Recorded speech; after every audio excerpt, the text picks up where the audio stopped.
Chairman Peoples Party Bilawal Bhutto कहते हैं कि वाहिद सियासतदान हूं जो अवाम की तरफ देख रहा है। बाकी तमाम सियासतदान खलाए मखलूक से उम्मीद लगाए बैठे हैं। कोट आदू में जलसे से खिताब में उन्होंने कहा कि भुट्टो का नवासा हूं, सिखाया गया है कि ताकत का सरचश्मा आवाम है। क्या आप इस जमात को चाहेंगे जिसने 4 बार वज़ीर आज़म का ओहदा संभाला? उन्होंने कोट अदू में एक हॉस्पिटल तक नहीं बनाया। मेरा साथ दें, तमाम मसाइल का हल मिलकर निकालेंगे। सियासतदान हूं इस मुल्क में जो आपकी तरफ देख रहा हूं, अवाम की तरफ देख रहे हैं और अवाम से वोट मांग रहे हैं। बाकी जो तमाम सियासतदान हैं वो तो खलाए मखलूक से उम्मीद रखे बैठे हैं, मगर मैं तो कायदे अवाम शहीद जुल्फिकार अली भुट्टो का नवासा हूं। मुझे तो सिखाया गया है कि ताकत का सच चश्मा अवाम है। तो मैं पाकिस्तान के अवाम के पास आया हूं। मुकाबला 2 जमातों के दरमियान में है, तो आप सोचे कि आप इन दोनों जमातों में से किस जमात को चाहेंगे। क्या आप वो जमात चाहेंगे जिसने 3 दफा वजारती या 4 दफा वजारत उज़्मा का ओहदा संभाला है, अब अपनी जमात के लिए वो 5वीं दफा चाहते हैं कि वजारत उज़्मा का ओहदा मिले, मगर आज तक उन्होंने कोट अदू को हॉस्पिटल नहीं दिया। खुद कहते हैं कि हमने पंजाब में दूध और शहद के नहरें बहा दी हैं। अब तो मुझे पता चला है मैं खुद लाहौर से इलेक्शन लड़ रहा हूं। मैं आपको बताना चाहता हूं कि मेरा हलका जिससे मैं लड़ रहा हूं इलेक्शन लाहौर में, वहां भी पीने का साफ पानी नहीं है। मुस्लिम लीग नून की सीनियर नायब सदर और चीफ ऑर्गेनाइजर मरियम नवाज शरीफ का कहना है कि ये महज इंतखाबात जीतने की नहीं, अवाम को महंगाई से निजात दिलाने की जंग है। अवाम को मसाइल का हल, बेरोजगारी और गुर्बत से निजात दिलाने के लिए प्रोग्राम तैयार कर लिया है। मुस्लिम लीग नून की सीनियर नायब सदर और चीफ ऑर्गेनाइजर की ज़ेर सदारत हल्का N119 में इंतखाबी तैयारियों और सरगर्मियों का जायजा इजलास हुआ। मरियम नवाज ने कहा कि हम महंगाई का शिकार करेंगे और अवाम को रिलीफ देंगे। वादों की तकमील के लिए अवाम वोट नवाज शरीफ को देंगे। अवाम 8 फरवरी को नवाज शरीफ को वजीर आज़म बनाएंगे ताकि तरक्की और महंगाई से निजात के प्रोग्राम पर तेजी से अमल दरामद हो। इजलास में पार्टी के सीनियर रहनुमा समेत दीगर ओहदेदार भी शामिल हुए। अमीर जमात इस्लामी कराची हाफिज नईमुर रहमान ने कहा है कि एक पार्टी को बादशाह बनाकर लाने की कोशिश की जा रही है। मियाँ साहब कराची को हमेशा नज़रअंदाज करते हैं। कराची वालों के लिए सिर्फ एक पार्टी है और वो जमात इस्लामी है। इसके बगैर न सूबाई हुकूमत बन सकती है, न वफाकी हुकूमत चल सकती है। मुस्लिम दुनिया इसराइल की फ़लस्तीनियों के खिलाफ जाहिरियत पर कोई किरदार अदा नहीं कर रही। वो पाकिस्तान बिजनेस फोरम की तकरीब से खिताब कर रहे थे। हमारे 26,000 लोग गजा में शहीद कर दिए गए।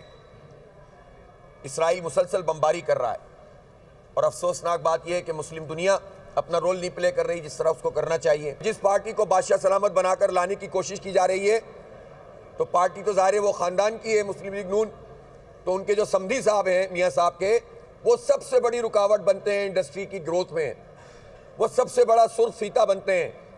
वो सबसे बड़ी रुकावट होते हैं कि आप कराची को स्पेशली वो बहुत ना सिर्फ इग्नोर करते हैं, मार्जिनलाइज करते हैं, यहाँ की इंडस्ट्री को नहीं चलने देते। जो इस शहर के, इस मुल्क के इश्यूज़ को एड्रेस कर सकता है, जो मुश्किल हालात में उम्मीद के चिराग जला सकता है, वो सिर्फ जमात इस्लामी है। अल्हम्दुलिल्लाह कराची में इंशाअल्लाह जमात इस्लामी की वो पोजीशन होगी कि हमारे बगैर ना सूबाई हुकूमत बन सकती है, चल सकती है, ना वफाकी हुकूमत बन सकती है और चल सकती है।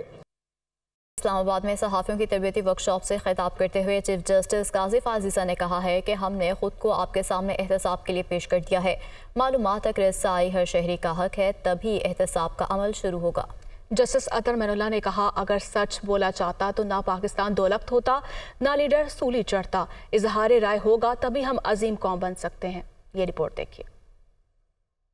रसाई शहरी का हक है, तभी एहतसाब का अमल शुरू होगा। 1971 में अगर इजहार राय की कदर होती तो पाकिस्तान कभी ना टूटता। सहाफ़ियों की तरबियती वर्कशॉप से सुप्रीम कोर्ट के जजेस का खिताब। जस्टिस काजी फाइज ईसा ने कहा कि पहली बार सुप्रीम कोर्ट की सहमाही रिपोर्ट पेश कर रहे हैं। हमने खुद को आपके सामने एहतसाब के लिए पेश कर दिया है। अवामी टैक्स से चलने वाले इदारे से मुताल्लिक मालूमात अवाम को मिलनी चाहिए। हर इदारा पाकिस्तान में अवाम का इदारा होता है जो अवाम के पैसों से चल रहा है, तो ये इसमें एहतसाब का भी अमल है, शफाफियत का असूल भी ये होता है कि बिला मांगे आप मालूमात फराम करें।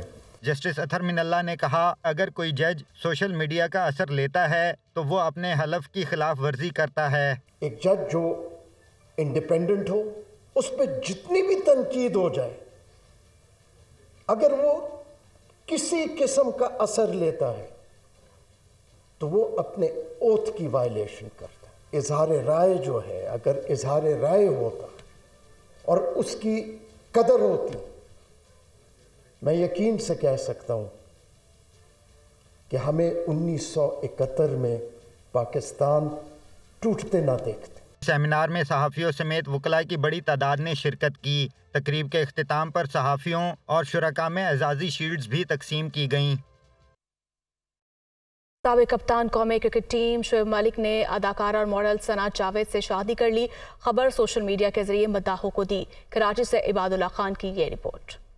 साबिक़ कप्तान कौमी क्रिकेट टीम और भारतीय टेनिस स्टार सानिया मिर्जा के शौहर शुएब मलिक पाकिस्तानी मारूफ अदाकारा सना जावेद से रिश्ता इज़्ज़वाज में मुंसलिक हो गए। शुएब मलिक ने सना जावेद से शादी की तस्वीर सोशल मीडिया पर शेयर कर दी। 18 जनवरी को शुएब मलिक और सना जावेद कराची में शादी के बंधन में बंधे। शुएब मलिक ने शादी की तस्वीर के साथ अल्हम्दुलिल्लाह लिखा। सना जावेद ने इंस्टाग्राम अकाउंट पर नाम तब्दील करके सना शुएब मलिक रख दिया। शुएब मलिक की तीसरी जबकि सना जावेद की दूसरी शादी है। 2002 में पहली शादी भारतीय लड़की आयशा सिद्दीकी से की थी। अप्रैल 2010 में शुएब मलिक ने मारूफ भारतीय टेनिस स्टार सानिया मिर्जा से शादी की, जिसका दोनों ममालिक समेत दुनिया भर में चर्चा हुआ था। शुएब मलिक और सानिया मिर्जा में कशीदगी की खबरें सोशल मीडिया पर गर्दिश कर रही हैं, मगर दोनों की जानिब से अलहदगी का अभी कोई ऐलान नहीं किया गया। साबिक़ कप्तान शुएब मलिक का सानिया मिर्जा से एक बेटा अजहान मिर्जा भी है, जो दुबई में रहेगा और दोनों मिलकर बच्चे की कफालत करेंगे। अदाकारा सना जावेद की भी दूसरी शादी है, जबकि सना जावेद ने 2020 में मारूफ गुलकार उमैर जसवाल से पहली शादी। निगरान वज़ीर आला पंजाब मोहसिन नकवी कहते हैं तमाम जमातों और आज़ाद उम्मीदवारों को जलसा करने, डोर टू डोर मुहिम चलाने, बैनर्स और पोस्टर्स लगाने की इजाज़त होगी। साथ ही उन्होंने खबरदार किया है कि पाक फौज इदारों के खिलाफ तकरीर पर ज़रूर कार्रवाई हो गई। सूबाई काबीना ने आम इंतखाबात के इंतजामात और सिक्योरिटी के लिए 4 अरब 10 करोड़ रुपए के फंड्स की मंजूरी दे दी।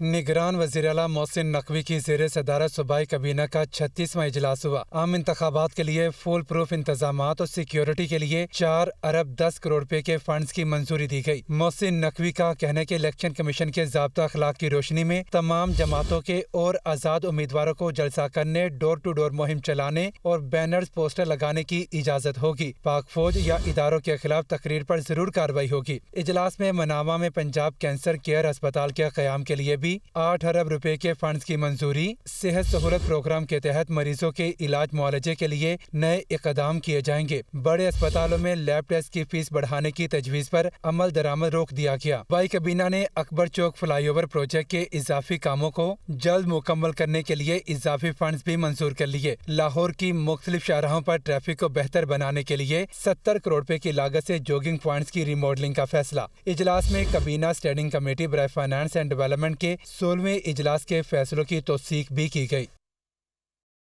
स्मोक और खुश सर्दी से निमोनिया के केसेस में इजाफा जारी है। 24 घंटे के दौरान लाहौर समेत पंजाब में मजीद 10 बच्चे जान की बाजी हार गए हैं।